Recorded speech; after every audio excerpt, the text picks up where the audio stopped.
collaboration with the Cyprus Mail, this is the Cyprus News Digest with Rosie Haralambous.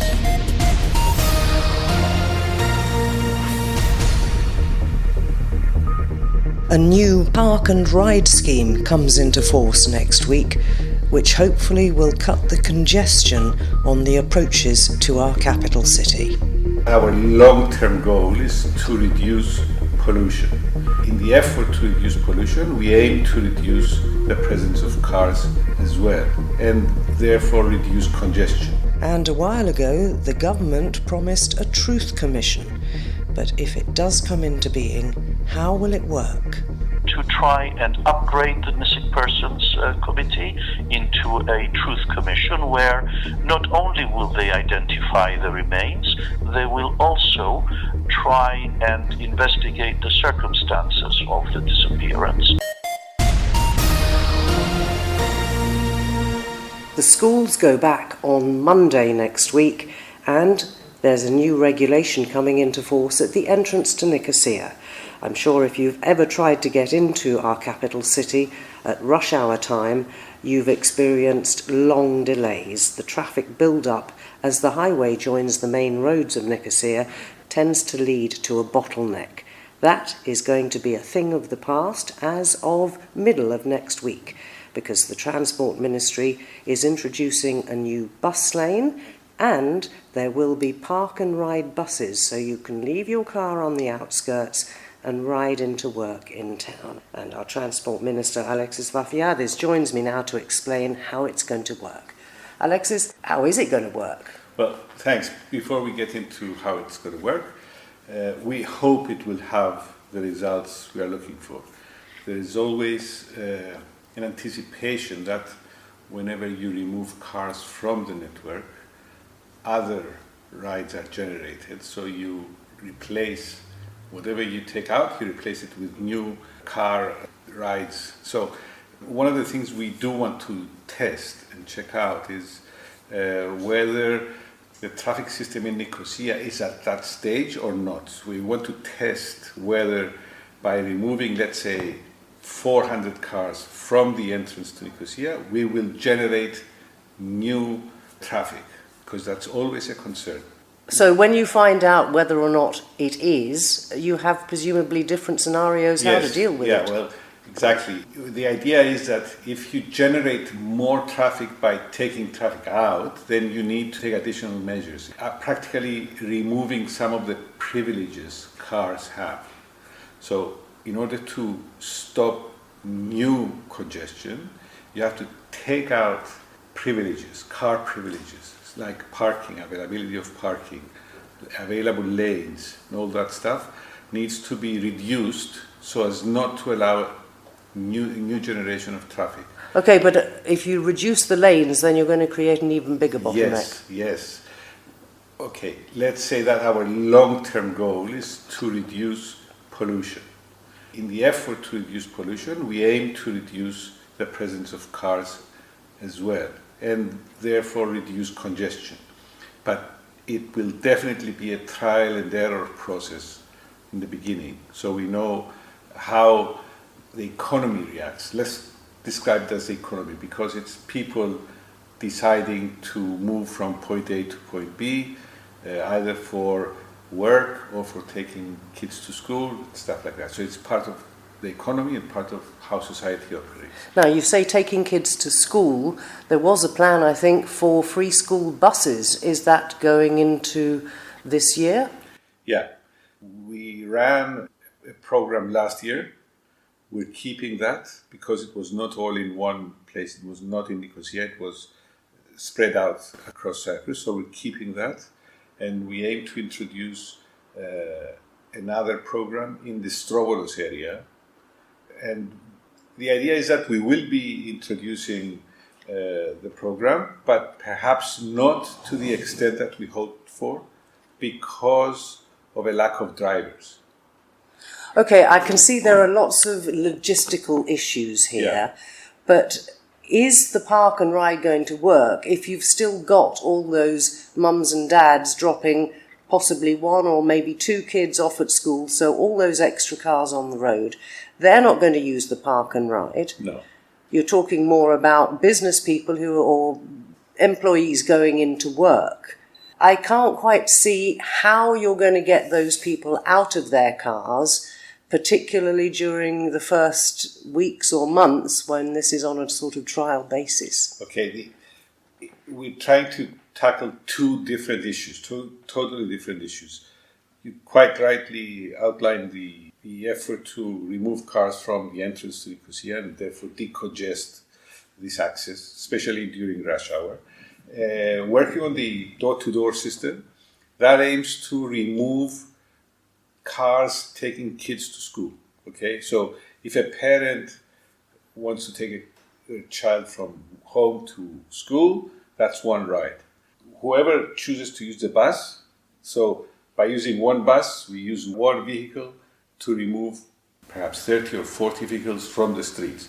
Now, what happens here is that Trovolis area lies within the heart of Nicosia, and there are many, many schools there, and parents generate traffic, they generate congestion. So we're trying to help the traffic system in two ways, by removing cars from what generates traffic within the city and trying to remove cars from what creates congestion as they enter into the city. So we're tackling two different sides of the problem. What about the time frame of these things? Because again, I think some companies have introduced flexible working hours so that you don't have the entire workforce trying to drop kids at school and rush to work at the same time. Well, there are many ideas and many efforts to reduce congestion. Each one will not solve the problem on its own. It will add to the whole effort we're doing to relieve congestion.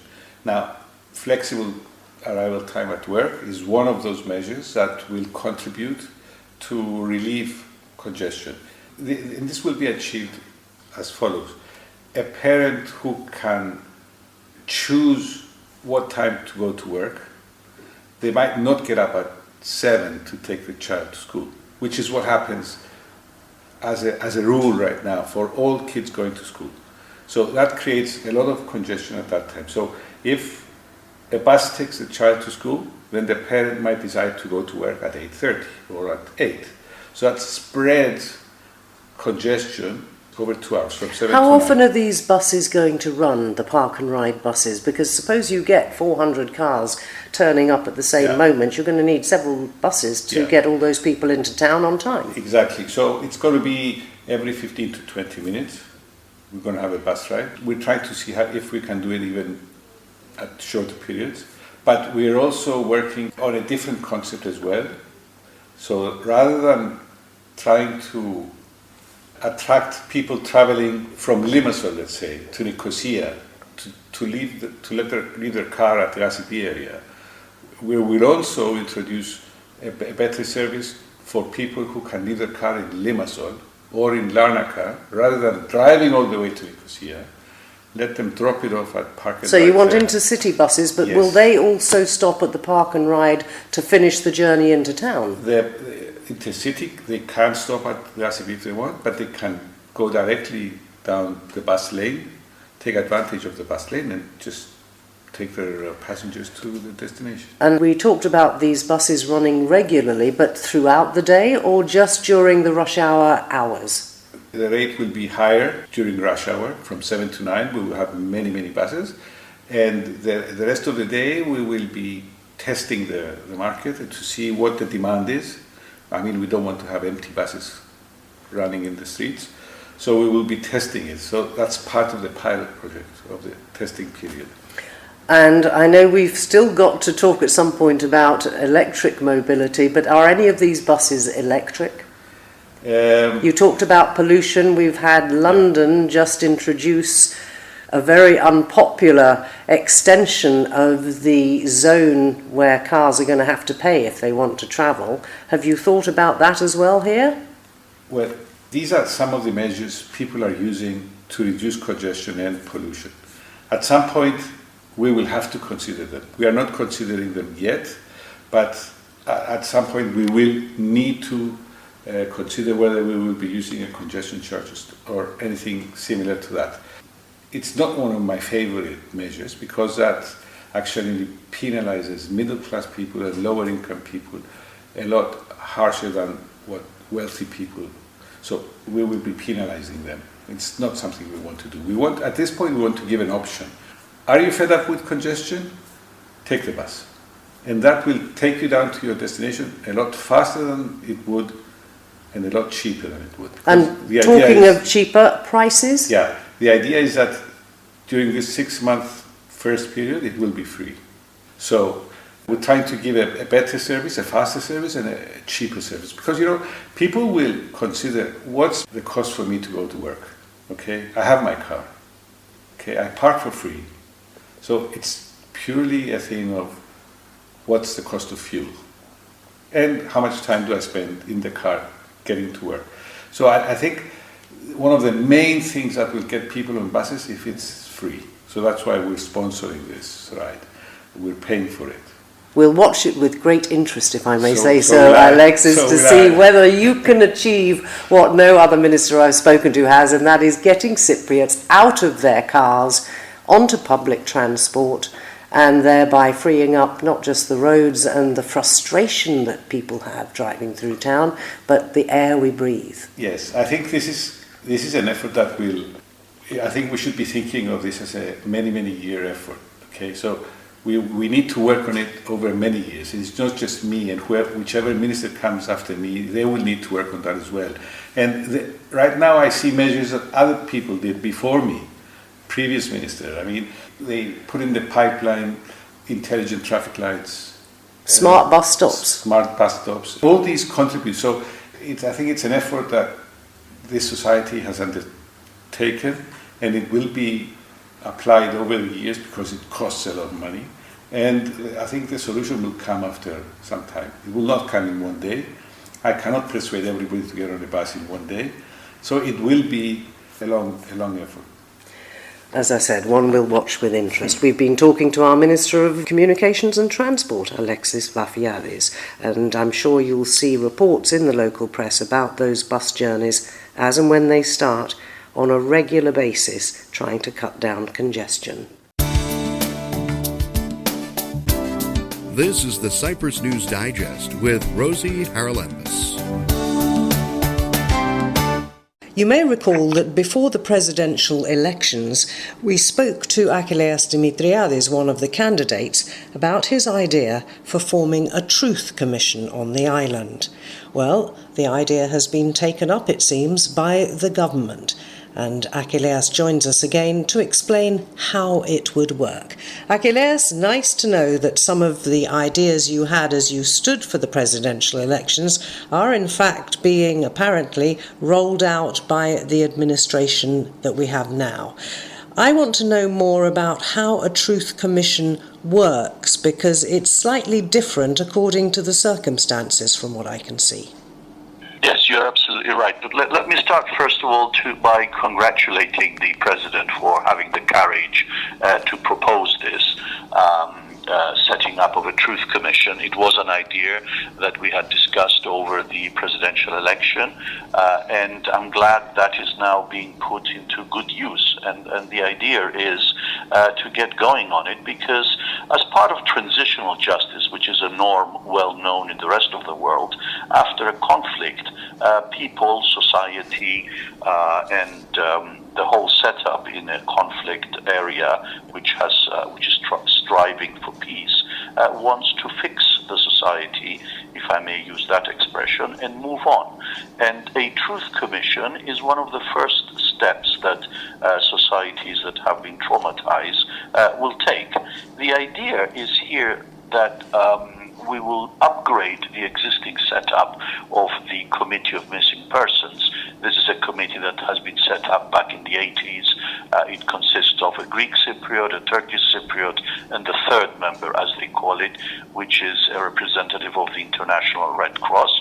And their objective was to find and identify the remains of missing persons. and they have started their work, and from the 2002 missing in Cyprus, 1,510 Greek Cypriots and 492 Turkish Cypriots, there have been about half of them identified, and the remaining half are still not found.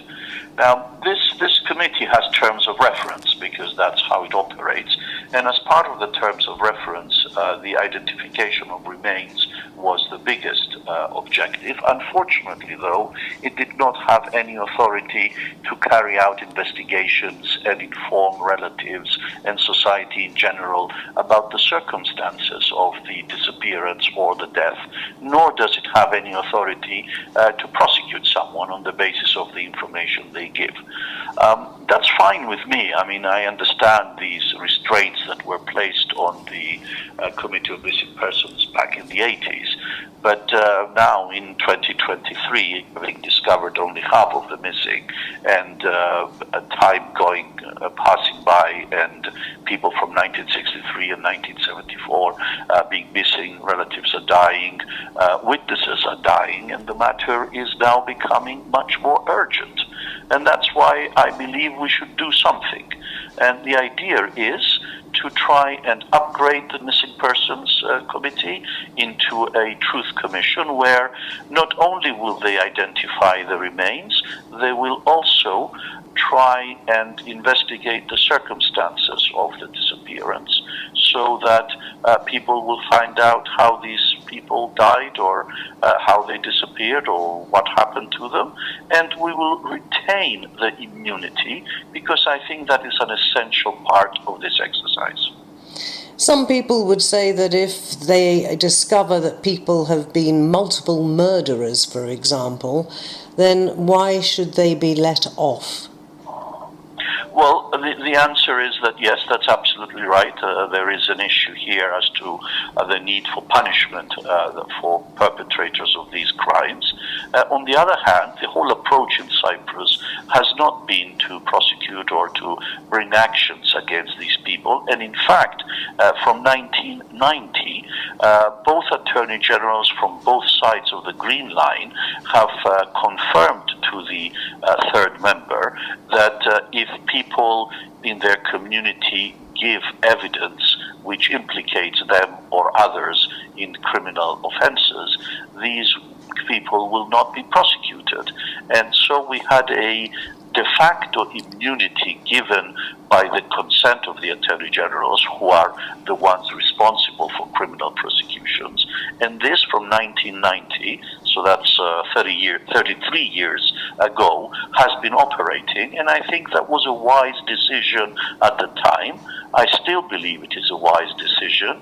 And this dilemma of immunity in exchange of truth has been answered successfully for 33 years. I'm not going to change that if we're going to have any chance of getting to the bottom of it. I've been looking at some of the other examples of truth commissions around the world, and it does seem that most of them have a time limitation on their activities. Would that be something that you would go for here? Yeah, absolutely. I mean, 50 or 60 years later, of course we need a time limit, because people are passing away, and that's the real time limit. If you no longer have the parents, and most of the wives or partners of the missing have gone, then we're at the level of children and siblings. And we really don't want to end up like you have in, say, in Spain, where 3 generations later, in the valley of the disappeared, grandchildren or great-grandchildren actually find out that their grandfather or great-grandfather was buried there. I think we still can make it in Cyprus, and at least give children the chance of knowing what happened to their parents or their loved ones. And putting a time limit will, of course, be helpful, but I think there is a natural time limit, which is people passing away.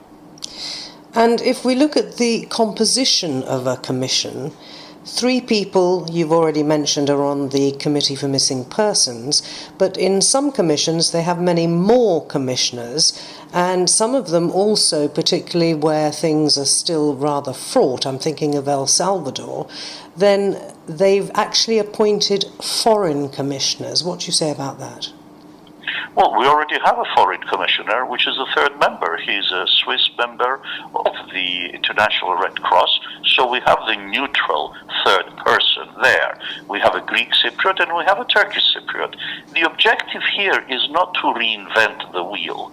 The objective here is to upgrade the existing system, which has identified more or less half of the missing persons, boost it with some stronger terms of reference so that they can actually carry out an investigation and give information to the families.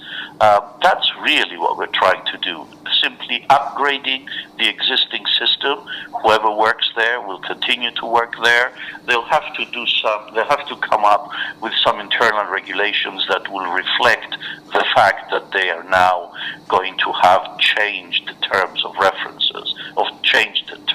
reference, which will allow them to carry out an investigation and report on their finding. Again, they will not prosecute anyone because that's the deal that was struck back in the 1990s, and I do not believe that that's a deal that has to be changed. We really need to have an extra push because we're running out of time, and I think this setup of a Truth Commission, which will be confined at first to the missing, will be the test to move on to other issues that have happened in Cyprus, which require investigation and require the truth to be given not only to relatives, which are the obvious recipients of this information, but also to society in general, which will have to deal with its past in order to be able to build a better future. Yeah, and have a history that we know has some sort of substance to it, because sometimes there's a feeling here that things are more anecdotal than factual. Let me ask you how this would work.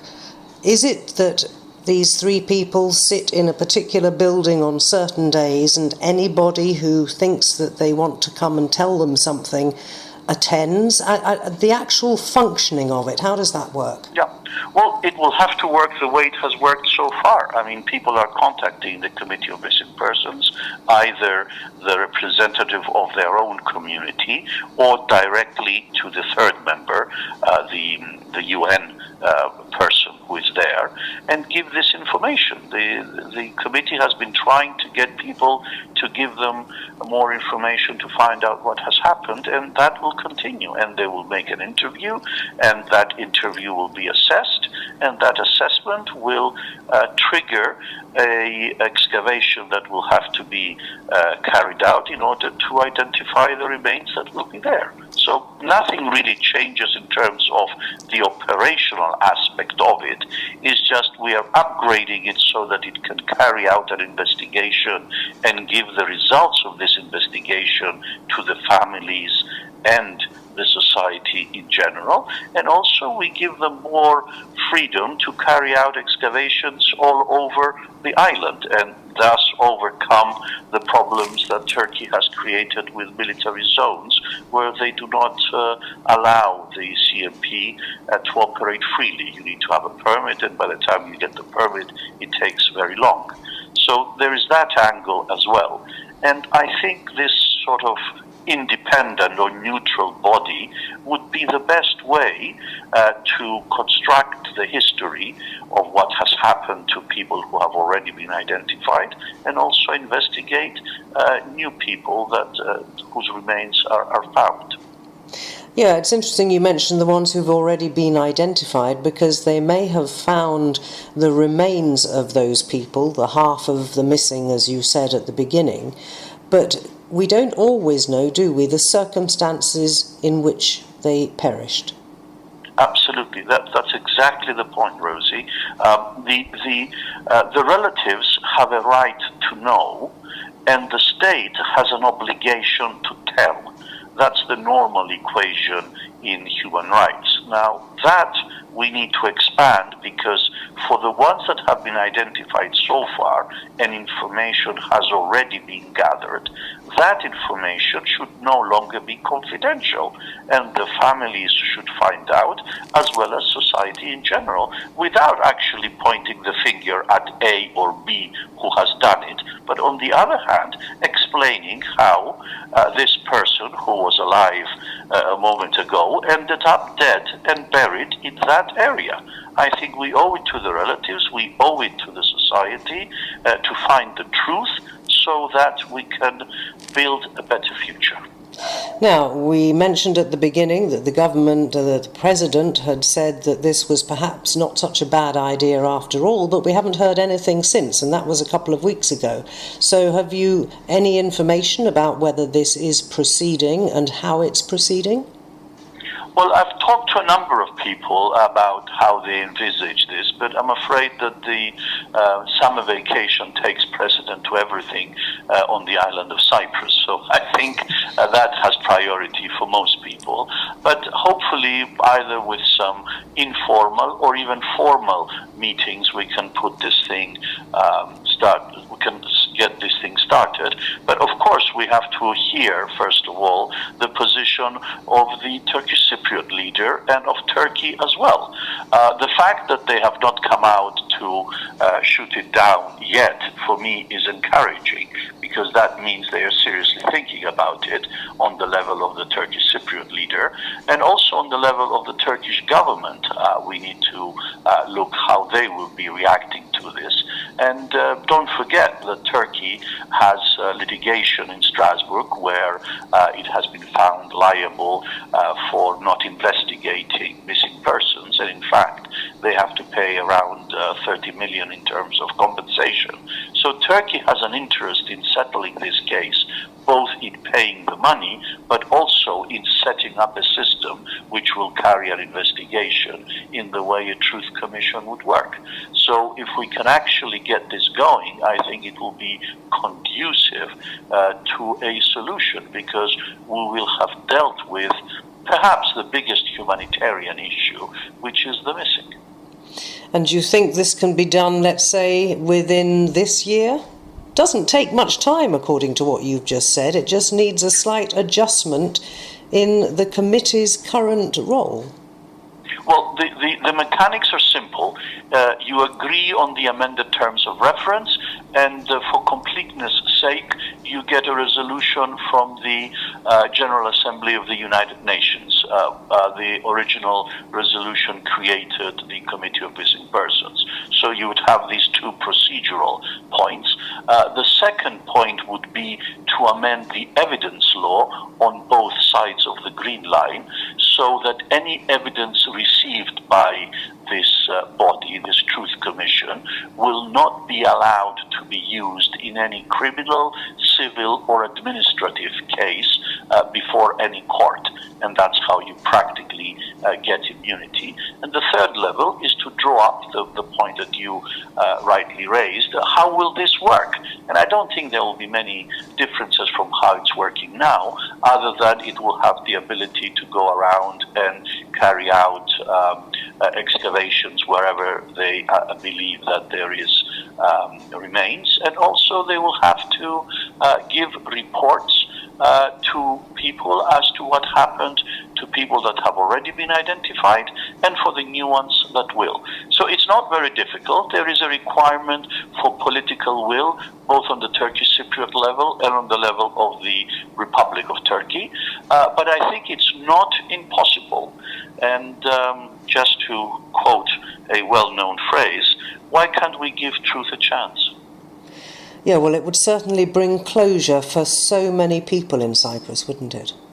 Well, there's about 1,000 people, that's about half of the missing, who have not been identified. People may know or may have had information, but I think society owes this family the return of the remains, because in our culture and in people's religion, having a grave, having a tombstone, being allowed to go and mourn is something that our traditions dictate, and that's how people react to it. And as you said, the word closure is perhaps the most important one.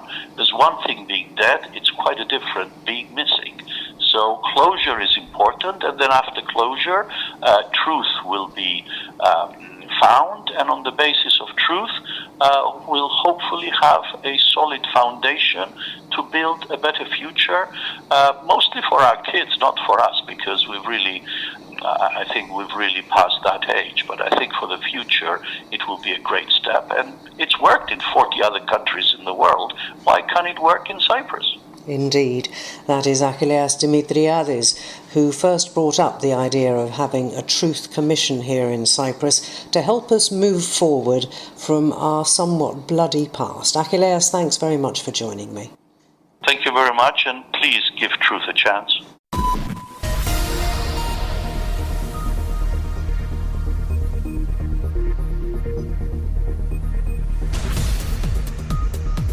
Well, that about wraps up this edition of the Cyprus News Digest. Many thanks for your company. Hope you'll join me next week. Till we meet again, take care and God bless. Bye-bye now.